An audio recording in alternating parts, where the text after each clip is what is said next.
Hey, it's Alpha Krieger here, and welcome to my new series, Demystifying Shadow Work, in which I'll cover Carl Jung's original ideas about the shadow integration process, how to avoid the most common pitfalls, and most importantly, the best shadow work methods. And everything is based on my book Pistis, Demystifying Jung and Psychology, and you can claim your copy when joining my newsletter down below. And if you truly enjoy the book, you can also order a physical copy later. So that said, we'll start by exploring what is the shadow according to Carl Jung, tackle a few misconceptions, and build on it. Alright, so to begin our exploration, we have to understand how Carl Jung constructed his psychology. And I promise I'll keep it short. So, in his book, Psychological Types, Jung referred to himself as a learned nominalist. So, this is a fancy word, but it simply means that Carl Jung's work consisted of cataloging his findings, and once he realized there were patterns, he would group and label them, like the shadow or the animus and anima. So understanding this is important because these labels don't explain what the thing is, as this would be a metaphysical statement. So remember that we are talking about things that are unconscious. We can't see them, we can't touch it and smell them. So the shadow is like an abstract concept about something we can only see its effect. So claiming to know what the shadow is like claiming to know what God is. So these labels are kind of map to help us better navigate the psyche. And that's why I never see Jung, explaining what the shadow is. Rather, he will focus on describing its qualities, how it generally behaves, and how we can deal with this phenomenon of the shadow. So, to simplify things, the shadow is simply a term or label that refers to everything that is unconscious and we are unaware about ourselves. And here we can tackle the first misconception, which is thinking that the shadow is only made of bad and negative qualities. The truth is that the shadow is neutral and it contains both positive and negative elements. And interestingly, I find that we often struggle more to accept our gifts and talents rather than recognize our capacity for evil. And Carl Jung used to say that most people live lives that are too small. They don't give themselves permission to be who they truly are, and this is the main source of their discontentment with life and lack of meaning. So now, to understand the shadow integration process, we must cover a few basic psychological principles. And the first one is the notion of conscious attitude. And this is the most important concept in Jungian psychology. And it basically refers to how a person is wired. So someone's conscious attitude is a sum of their belief system, core values, and individual predispositions.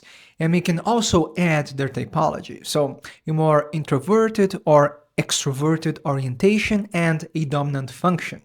So thinking, feeling, sensation, or intuition. So each person will have one function that kind of dominates their psyche and their conscious mind. So in summary, conscious attitude is someone's modus operandi. So it's every psychological component used to filter, interpret, and react to the world. So using a fancy term, it's your cosmovision. And from it derives all of our patterns of behavior. And I know all of this may sound complex and I just threw a lot of random words and concepts at you. But to simplify things, I want you to think about your favorite character from a movie or TV show. And now, I want you to describe their values, like how they think about life and relationships, their beliefs, and how they tend to react in different situations and scenarios. And if you can start spotting certain patterns, you're kind of close to evaluating someone's conscious attitude. And this is important because the shadow integration process will require that you study your own filters, your own beliefs, and your own patterns of behavior. Now, the conscious attitude acts by selecting, directing, and excluding.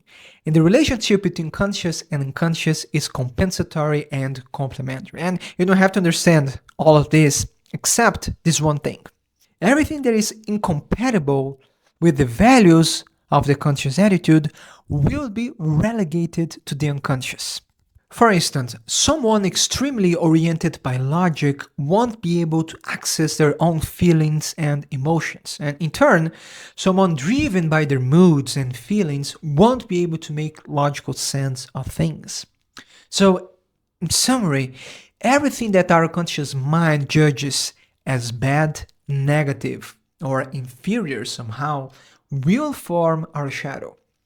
But always remember that the shadow reacts to our conscious judgment. So, in other words, it's not because something was repressed that it's objectively bad and not good for us. So, here's what I mean. So, nowadays, most people run away from their creativity because they think it's useless, not practical, you can't make money with it, and it's such a waste of time. And as a result, their creative potential kind of rots and it turns poisonous. And now they feel restless, emotionally numb, and completely uninspired. And the problem is that even the most positive quality, when repressed, is experienced as a dark thing. Another interesting example is anger, because I think this is the most misunderstood emotion. Of course, that too much anger is obviously destructive. But when it's properly channeled, it can give us the ability to say no, and place healthy boundaries.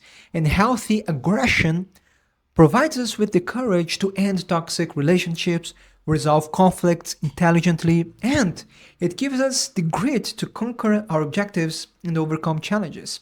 So I want you to remember this. The problem isn't the shadow, but how we perceive it. And again, of course, there are certain aspects that are objectively bad, and we must do our best to control them.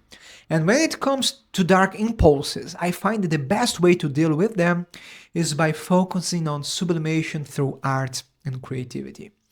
But more often than not, we are dealing with rigid and unilateral judgments. And this lack of perspective is the main source of our struggles. The main problem is that when we identify the extremes, we will automatically demonize the other side and it will become part of our shadow. And now we can only experience it as something negative and bad, and this will be projected on the world and our relationships. So here's another example for you. A recent fad is attachment styles. And if you pay attention, you will notice anxiously attached people constantly criticizing avoidance, while avoidance will constantly demonize the anxiously attached. They're constantly bickering with one another. And the same thing happens with introverts and extroverts, and with any typological system. I don't know, like the Enneagram and the astrological signs, sports teams, political parties, and the list continues. And this is the main problem with labels, because it makes us constantly categorize things as unilaterally good or bad. But the key insight here is realize that our perceptions dictate how we experience our shadows. And that's why I must approach inner work with a sense of curiosity and momentarily suspend our judgments, because this allows us to gain perspective, and true integration requires flexibility and, most importantly, holding paradoxical views. And this leads us to another important misconception, which is thinking that the shadow integration involves fully identifying with what was repressed. And Carl Jung calls that enantiodromia, or being possessed by the shadow. For instance, someone more anxiously attached isn't supposed to become cold, distant, and start dismissing their own emotions. And similarly, avoidants are supposed to become clingy, suddenly dependent on everyone. Integration is all about balance and realizing that both sides contain important truths. So, anxiously attached people need to learn how to become more independent and how to regulate their own emotions instead of placing this responsibility on others. While more avoidant types must learn to accept their feelings, communicate better, and develop intimacy. And in the beginning of integration, it's normal to fluctuate between extremes, but the more we persist in holding these paradoxes, the more we mature psychologically. So that said, the goal of shadow integration is to embody these forsaken parts into our conscious personality. And we achieve that by transforming our conscious attitude and seeking a new way of healthily expressing them. And it's all about balance, because when these unconscious aspects can't be expressed, they usually turn into symptoms, compulsions, and destructive relationship patterns.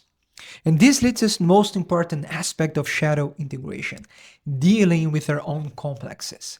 And in the next part, I will cover how complexes have the power to shape our entire lives for good or for worse, and how to deal with them.